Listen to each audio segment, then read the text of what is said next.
Welcome. आइए आज के इस बेहद खास एक्सप्लेनर में सीधे टॉपिक पर आते हैं। आज हम सम्राट अल अकाद के हवाले से एक ऐसे विषय पर बात करने वाले हैं जो हमारी पूरी एग्जिस्टेंस यानी वजूद का आधार है।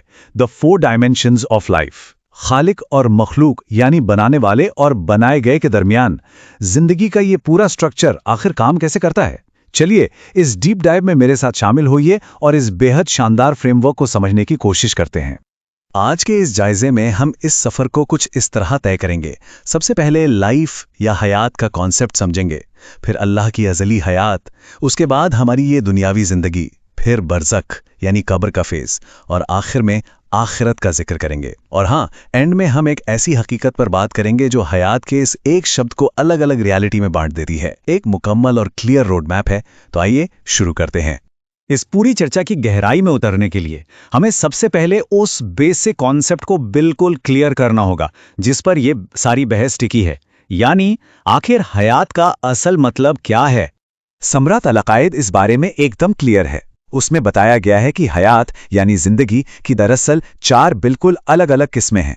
अब सोचने वाली बात यह है कि एक ही कॉमन वर्ड यूज किया गया है, खालिक के लिए भी और मखलूक के लिए भी। जब हम खुदा की बात करते हैं तब भी हयात कहते हैं, और जब एक आम इंसान या जानवर की बात होती है तब भी हम इसी हयात शब्द का इस्तेमाल करते हैं। ये एक ऐसा फ्रेमवर्क है जो हमें मजबूर करता है कि हम एग्जिस्टेंस के इन 4 अलग अलग डायमेंशंस को थोड़ा करीब से और एक बिल्कुल नए नजरिए से देखें। तो चलिए सबसे पहली कैटेगरी की तरफ बढ़ते हैं। और जैसा कि आप सोच ही रहे होंगे, सोर्स मटेरियल के मुताबिक ये एक ऐसी हयात है जो एग्जिस्टेंस की बाकी हर एक चीज से कंप्लीटली अलग है, एकदम जुदा। ये अल्लाह की हयात है और इसकी खुसूसियात बिल्कुल सुप्रीम और यूनिक हैं। ये एक ऐसी जिंदगी है जो अजली और अबादी है, यानी ये हमेशा से थी और हमेशा रहेगी।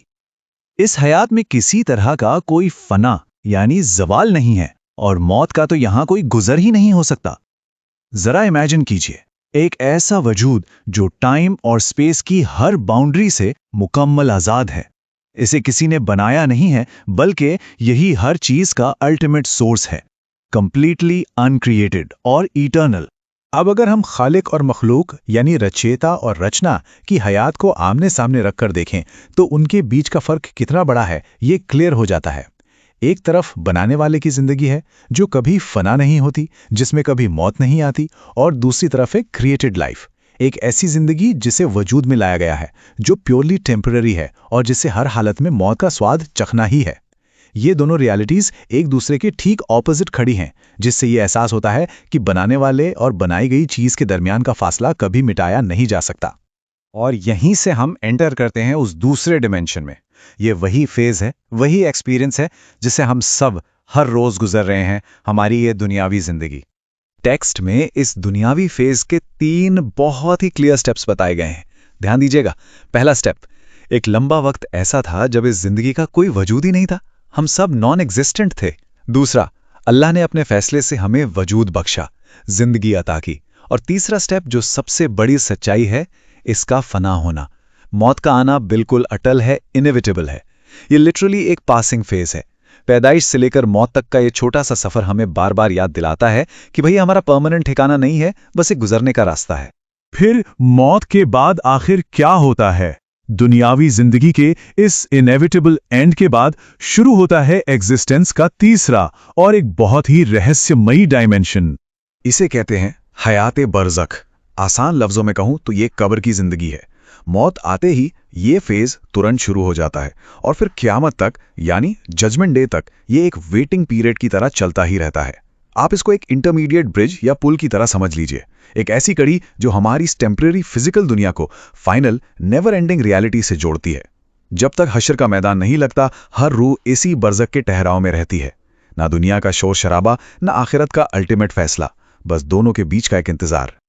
और इस लंबे वेट के बाद हमारी ये स्ट्रक्चरल जर्नी आकर ठहरती है लाइफ की चौथी और फाइनल डिमेंशन पर, हमारी आखिरी मंजिल। जी हाँ, ये है आखिरत की जिंदगी, जन्नत और जहन्नुम का लाइफ फेज। ये एक ऐसा प्रोफाउंड और अल्टीमेट मुकाम है जो हश्र के फैसले के बाद हमेशा के लिए शुरू हो जाएगा। पहली कैटेगरी की तरह ये हयात भी इटर्नल है, अनएंडिंग है। लेकिन यहाँ एक बहुत बड़ा पॉइंट नोट करने वाला है, ये जिंदगी इटर्नली पहले से मौजूद नहीं थी। इसे खालिक द्वारा ग्रांट किया गया है। जन्नत या जहन्नुम में दाखिल होने के बाद वहां की हयात बिल्कुल फॉरएवर होगी और उसके बाद मौत का वहां कोई दखल नहीं होगा। ये वजूद का वो हिस्सा है जहां वक्त का कोई मतलब ही नहीं रह जाता। आप जरा रुकिए और इस पूरी पिक्चर को टाइम के स्केल पर एक साथ देखने की कोशिश कीजिए। शुरुआत कहां से हुई? कुछ सालों की इस छोटी सी दुनिया की जिंदगी से, जो एक पलक झपकने जैसी है। फिर आता है बरज़ख, कब्र का वेटिंग पीरियड, जो सदियों या हजारों साल तक चल सकता है, जब तक कयामत ना आए। और उसके बाद द हियर आफ्टर, यानी एक ऐसी आखिरत जो एंडलेस है, जिसकी कोई लिमिट नहीं। सोचकर देखिए, कुछ छोटे सालों से लेकर सदियों का लंबा सफर, और फिर सदियों से अनलिमिटेड इटर्निटी। सच में एक माइंड ब्लोइंग प्रोग्रेस है। ये सब मैप आउट करने के बाद हम इस टेक्स्ट के एक बेहद प्रोफाउंड, एक बहुत ही डीप थियोलॉजिकल निष्कर्ष पर पहुंचते हैं, जिससे इस पूरे एक्सप्लेनर का कोर टेक अवे कहना बिल्कुल गलत नहीं होगा। वो सबसे बड़ा निष्कर्ष ये है, जैसा कि टेक्स्ट खुद अंडरलाइन करता है, इन चारों डायमेंशंस को पुकारा तो हयात यानी जिंदगी ही जाता है। वर्ड सिर्फ एक ही यूज होता है। खुदा की इटर्नल एग्जिस्टेंस भी हयात और मखलूक का छोटा सा सफर भी हयात, लेकिन इनकी नेचर और क्वालिटी में जमीन आसमान का फर्क है।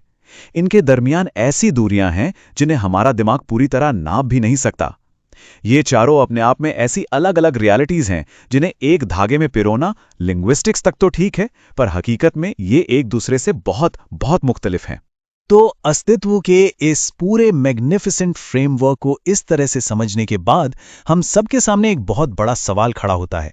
एक बार जब हमें इन चार अलग अलग डायमेंशंस की साफ तस्वीर मिल गई, तो हम इस प्रेजेंट टाइम में, यानी इस लिमिटेड और टेम्परेरी दुनियावी जिंदगी में अपने वक्त को कैसी वैल्यू देते हैं। जब हमें पता है कि असल और कभी ना खत्म होने वाली लाइफ आगे आने वाली है, तो क्या इस दुनिया को देखने का हमारा नजरिया थोड़ा बदल नहीं जाना चाहिए? इस बेहद डीप और थॉट प्रोवोकिंग सवाल के साथ मैं आज के इस एक्सप्लेनर को यहीं रोकता हूं।